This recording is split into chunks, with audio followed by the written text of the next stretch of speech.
Good morning, good afternoon, good evening.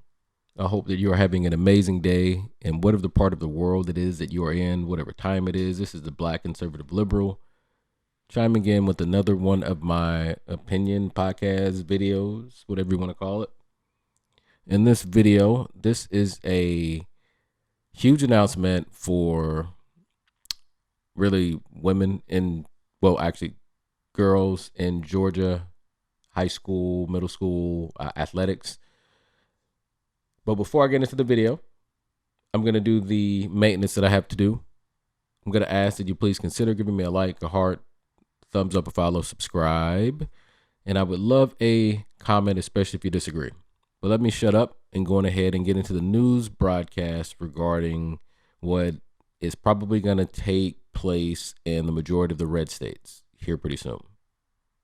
New at 5, thousands of Georgia students are now only allowed to participate in sports based on the gender listed on their birth certificate. Today, an executive committee with the Georgia High School Association voted unanimously to change its policy. An effective ban is now in place on transgender student athletes at nearly 500 schools statewide. Joe Ripley here with us now with the 3 big things that you need to know. Yeah, first, the GHSA struck a line in its bylaws, returning authority over transgender students in sports back to the organization. Before, that power belonged to each individual school. This policy had been in place since 2016. After a unanimous 62-0 vote, the policy reverts now back to pre-2016 status. Second, this policy change comes after Governor Kemp signed a law last week empowering the GHSA to exclude transgender athletes. The governor said the law would put students and parents first by, quote, putting woke politics out of the classroom and off the ball field. Third, critics opposed to the ban on transgender athletes argue there are no instances of trans athletes here in Georgia, creating an unfair advantage for others. Timothy Holbrook, a law professor over at Emory University, says the new policy targets trans students. These students are facing a really challenging road of wrestling with their gender identity. To be singled out in this way is only going to complicate that path. It won't make it easier. Now, that's pretty much the end of the clip, and I don't have an issue with what was done. I think that it was a great political move for Kemp to sign this, to give the power back into the organization so that way they could implement the changes. I know that his constituents are probably extremely happy about this. So, you know, just because it hasn't happened here yet, as far as when I'm referring to I'm referring to a transgender female basically beating the brakes off biological females, because let's be honest, it's not going to happen the other way. Just because it has not happened does not mean that you can't get in front of a problem that you foresee. I'm not saying that it's a problem, but you know, if you're a politician, you would be a terrible politician not to throw this red meat out to your base and fix a problem that you see.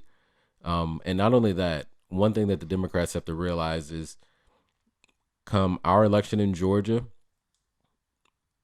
this is not going to be a winning issue for the Democratic side. Like, I don't know too many people that are cool with, and I'm specifically talking about in Georgia, transgender women playing and beating biological girls. That goes for, I'm specifically talking about black people. So that will be a losing issue if you try to make that anything that is a major campaigning issue for the DNC come midterms in Georgia.